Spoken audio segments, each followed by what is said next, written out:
dioxide. And we're at, I think, like 400 parts per million of carbon dioxide now. So we've gone over that. This really big one is not displaying very well, but it has to do with biodiversity loss in the Earth. So we've lost something like 30% of the Earth's biodiversity in the last 30 years. So just think about the geological time scale of the Earth billions of years. And we've just been doing this crazy damage to it in the past 30 years. So, and this third one is atmospheric nitrogen. So we're taking nitrogen out of the atmosphere at a rate that's unsustainable.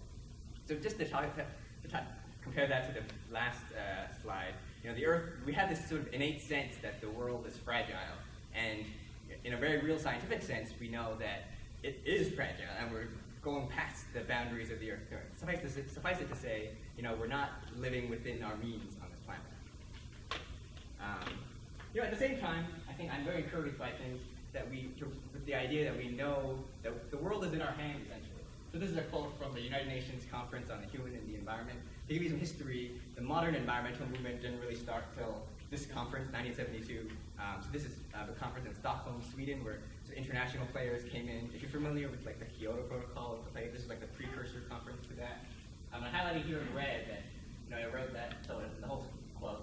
Man is both creature and molder of his environment, which gives him physical sustenance and affords him the opportunity for intellectual, moral, social, and spiritual growth. Both aspects of man's environment, the natural and the man-made, are, in red, essential to his well-being and the enjoyment of basic human rights and to the right of life itself.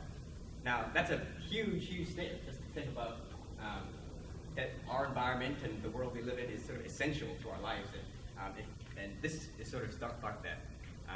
And I'm also encouraged by, there's a quote by Peter Matusik, who's a professor here at Stanford. He's the head of the EIPO program, if you know about that. He talks about that. In a very real sense, the world is in our hands. I talked about how small our Earth is. We only have one of it. How we've really gone over the carrying capacity of the Earth. So what this encourages me in that, despite the fact that we're messing up our Earth, we are in control of it.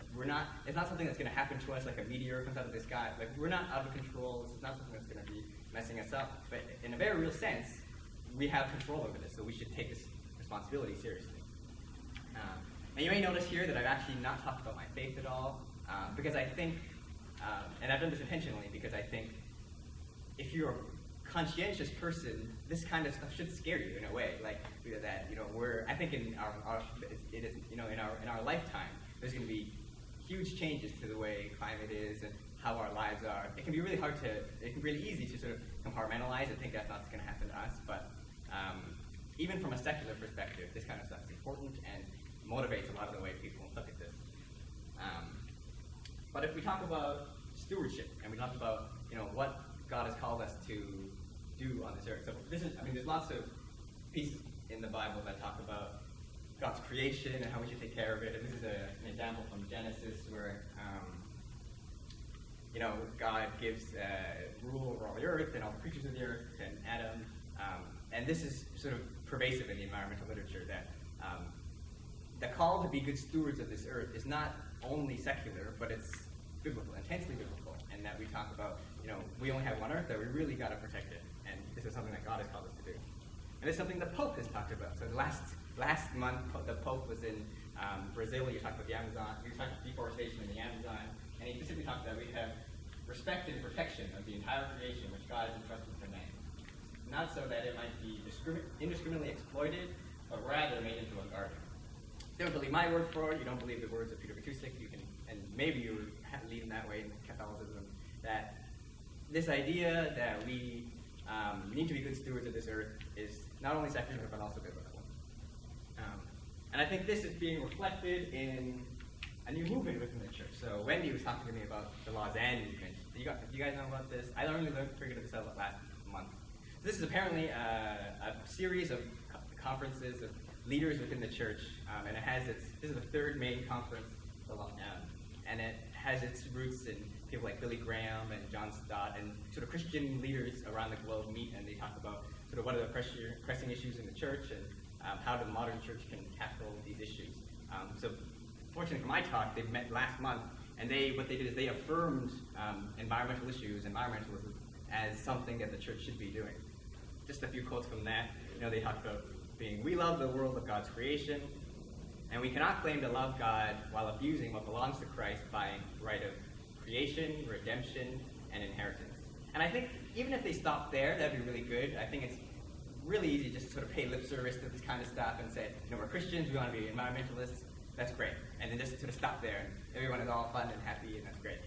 But what I really love about this document is they move further. They talk about such love for Christ, for God's creation, demands that we repent of our part in the destruction and pollution of the earth's resources and our collusion in toxic idolatry of consumerism. You can understand why I quotes it, because I love that quote, our collusion in the toxic idolatry of consumerism. And I think this is really strong and just, it's one thing to pay lip service, but to really think about our own role and think about your own role and how you contribute to the world's problems, how you contribute to environmental issues, I think is really good. And thinking about what our society, what our culture does, and to recognize that some of the things that we're doing aren't very good. So I just love this, and just to tell you, just tie that back in.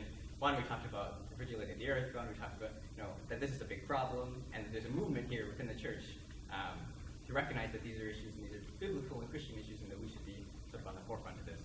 So I have two main points that I'm going to make in this topic. And the first one is that environmental issues are Christian issues. This is a simple thing. If you think back to what you thought about environmental issues were, it's useful, I think, to think about our calling and what we're supposed to do as Christians. So that's sort of the big picture mindset. I also have another subset here that I talk about environmental justice. This is a picture of a landfill. How many of you have been to landfill? Okay, they're not fun. You shouldn't go if you go. But this idea that environmentalism can be tied to justice. So here I have this thing to remind me that the modern environmental justice movement started in the U.S. in 1982 with the Warren County Toxic Waste Landfill. Just to give you an idea what that is, in Warren County, which is in North Carolina, they wanted to bury a bunch of contaminated soil. And then they decided that it would all go in Warren County. You can imagine the people in Warren County were too happy about this, and what they ended up doing, they sued the state government to see if the selection process for where they were going to dump the contaminated soil was equitable. And they found that the state had decided to dump the soil not because of sort of scientific reasons, not because of how much rain falls, how much groundwater and so forth is impacted, but they decided to choose it based on issues of demographics and things like that. So it's maybe if you're looking for a happy ending here, it's not surprising that Warren County also has a really high proportion of African Americans and low-income African Americans at that. So this idea that environmentalism and environmental issues are actually intimately tied to issues of justice and the issues of poverty and health is something that I'm going to try to make in the next part here. People have talked about Warren County as the largest civil disobedience in the South since Dr. Martin Luther King Jr. That gives you a sense of how big a deal this was and how they were so big that it sort of sparked this entire movement. Here I want to talk about the link between environment and poverty. Here's a map of all the hazardous waste facility locations in the United States. And there's about 9 million people that live sort of near these, in neighborhoods near these, and the people who live in these neighborhoods tend to be poor, and tend to be more likely to be minorities. If you're not familiar with sort of the environment literature, you may be surprised to think, what you think about environmentalism might not be something like this, where really the disproportionate distribution of environmental goods and bads is intimately tied to these kind of things. And going into my research, I talk about this is a link between environment and health. So this is a harmful algal bloom. Sometimes algal blooms are toxic, but people swim in them, and this is something that happens in China, especially right now, and this is something that I'm talking that is a link to my research. Just to, once again, drive home this fact that environmental issues are really linked to justice and poverty and health. Again, environment is really linked to opportunity, so we do a little bit of research in Africa.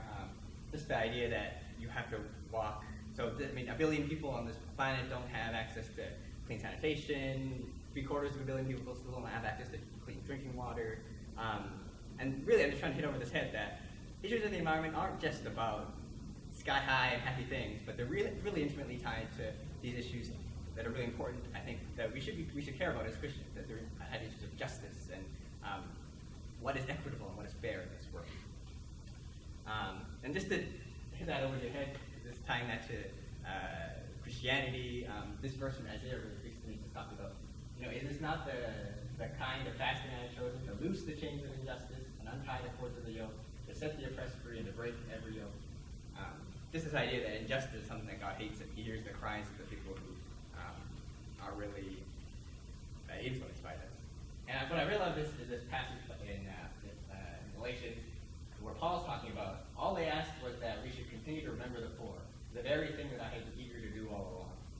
So I think it's easy to think about, yes, of course we should think about the poor, but if you think about yourself, and how are you really eager to do it all the time? When someone asks you to donate money, when someone asks you to donate your time, what does it mean to you when you think about the poor? Is it something you just happen to do and you put aside 10% and you don't really think about it all the time? Or do you really engage in these issues and you think about the income disparities in China and the US and the things that, and how that is? So the second point I wanted to make here is that environmental issues are justice issues. And if you really think about what that means, that also means that environmental issues are Christian issues. So my main points are the same. Whoa, did you see that coming? I know, right? So my main point here is not to tell you anything new or to shame you to do anything bad, but really just to, if you had a concept of what environmental issues were in your head, that really, the reason that I love to do this research and the reason that I love to be in this field is because it allows me as a Christian to engage on these topics every day. It means talking about things on the world and what we're doing in the world and things on a small scale. The person who gets sick because they happen to live downstream from some pig processing plant or something. I think these are really important issues that we should be thinking about, and this is just the way that I interact with this. The last thing I have to say is, it's not too late. I wrote it's not too late because when we talked, you may have thought that I was always interested in advocacy. Like from when I was a kid, I started to go into this, and I just always have thought about this. But really, I've not really engaged with these kind of issues till I came here to Stanford just 2 years ago. In my undergrad, I thought I would go into consulting. I thought I would make some money, and I thought I would. I didn't really think that this would be sort of the goal or the thing that I would really enjoy in my life. But when I came to grad school, I had the opportunity to pivot, and there's a professor here that does research on water and sanitation, so I was lucky to get involved in her group. So what I'm trying to say is that if you have this idea that you want to